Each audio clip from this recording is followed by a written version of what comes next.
முக்கியமாக போக்சோ வழக்குகளில் சம்பந்தப்படுபவர்கள் அனைவரும் அந்த கோர்ட்டுகளில் விரைவாக நீதி வழங்க வேண்டும் என்பதற்காக முதல்வர் ஆல்ரெடி இதை உத்தரவிட்டிருக்கிறார். ஏன்னா அது எங்களுடைய தேர்தல் வாக்குறுதியிலே இருக்கு. ஸோ அதை நிவர்த்தி செய்யும் முறையில் அது அனைத்து சாத்தியக்கூறும் ஆராய்ந்து விரைவாக தேர்தல் வாக்குறுதியில் கூறினது போல விரைவு நீதிமன்றங்கள் அஞ்சலிமால் பேரில் கொண்டு வரதுக்கான திட்டம் இல்லை, அது ரெடி பண்ணிட்டு இருக்கோம். அதுக்கான சாத்தியக்கூறுகளை ஆராய்ந்துட்டு இருக்கோம். எல்லா டிஸ்ட்ரிக்ட்லையும் அது இப்போ இருக்கிற மகிழா கோர்ட்டு அதோட சேர்ந்து நாங்கள் அறிவித்த முதலமைச்சர் அறிவித்த அந்த திட்டத்தையும் சேர்த்து விரைவாக நீதி வழங்க வேண்டும். அதுக்கு ஒரு கிளியர் எஸ்ஓபி ஃபர்ஸ்ட் டிஃபைன் பண்ணணும்.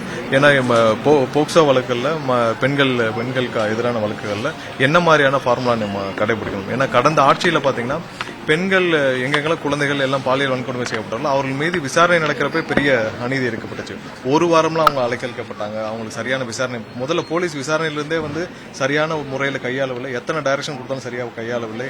அதுக்கப்புறம் நீதிமன்றங்களே அந்த வழக்கல் எப்படி கையாள வேண்டும் என்று ஒரு கிளியர் ஒரு ப்ரொசீஜர் நம்ம கிரியேட் பண்ண வேண்டும். அது எல்லாரையும் நம்ம சர்க்குலேட் பண்ணிட்டு அதை கிரியேட் பண்ண பிறகுதான் எவ்வளவு வழக்கல் தேங்கி கிடக்குது, அதுக்கு எவ்வளவு தூரம் நம்ம ஊழியர்கள் பற்றாக்குறை இருக்கு, அதை சரி பண்ணணும். ஏன்னா ஃபர்ஸ்ட் ப்ரொசீஜர்லாம் நம்ம பண்ணணும். இப்போ கோயம்புத்தூர் கேஸ்ல துரிதமாக செயல்பட்டு அங்கே எல்லாருக்கும் என்னென்ன ஒவ்வொரு நாளும் ஒவ்வொரு அப்டேட் நம்ம பண்ணிடுறோம். ஃபோரன்சிக் இருக்கட்டும், இல்லை டிஎன்ஏ டெஸ்டாக இருக்கட்டும், இல்லை ஒவ்வொரு அந்த வழக்கில் எப்போ சார்ஜ் ஃபைல் பண்ணணும், இல்லை என்ன பண்ணணும், எப்படி கையாளணும்னு சொல்லிட்டு அதுக்கான வழிமுறைகளை இதை ரெடி பண்ணிட்டு இருக்கோம். ஸோ இதெல்லாம் ஆராய்ந்து அனைத்து சட்ட வல்லுநர்களும் ஆலோசித்து முதல்ல ஒரு எஸ்ஓபி ஒரு ஆப்ரேட்டிங் ப்ரொசீஜர் நம்ம ரெடி பண்ணணும். ரெடி பண்ணி முடிச்ச பிறகு எவ்வளவு வழக்கல் தேங்கி கிடக்குது, அதற்கு எவ்வளவு ஊழியர்கள் தேவைப்படுவாங்க, அது எல்லாம் நீதிபதிகள் அனைவரிடம் சட்ட வல்லுநர் அனைவரும் கன்சல்ட் பண்ணிட்டு ஏஜி எல்லாத்தையும் பேசிட்டு தான் நம்ம அதை அடுத்த கட்டமாக கொண்டு வரும். கண்டிப்பாக அது நம்முடைய கொள்கையில் ஒன்று.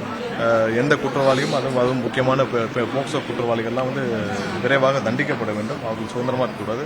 பாதிக்கப்பட்ட அந்த பெண்களுக்கும் விரைவாக நீதி வழங்கப்பட வேண்டும். அதில் முதல்வர் ரொம்ப முக்கியத்துவம் கொடுத்து எங்கள் அனைவருக்கும் முடக்கி விட்டனர். முதல் கட்டமான பணிகள் நாங்கள் ஆல்ரெடி துவக்கி விட்டோம்.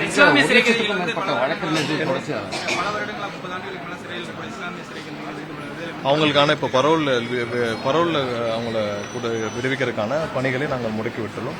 கண்டிப்பாக அவர்களுக்கு அடுத்த கட்டமாக அவர்களுக்கு நிரந்தர ரிலீஃப் என்ன கொடுக்கணுன்றதுக்காக நாங்கள் பேசிட்டு வரோம். சட்டப்பூர்வமாக அமைச்சிட்டு வரோம். இப்போ பரோலில் அவங்களுக்கு விடுவிக்கிறதுக்கான வேலைகளை ஆல்ரெடி நாங்கள் தொடங்குகிறோம். பிளே ஸ்டோர் மற்றும் ஆப் ஸ்டோரில் இருந்து பாலிமர் செயலியை QR கோடு மூலம் பதிவிறக்கம் செய்யுங்கள். செய்திகளை உடனுக்குடன் பெறுங்கள்.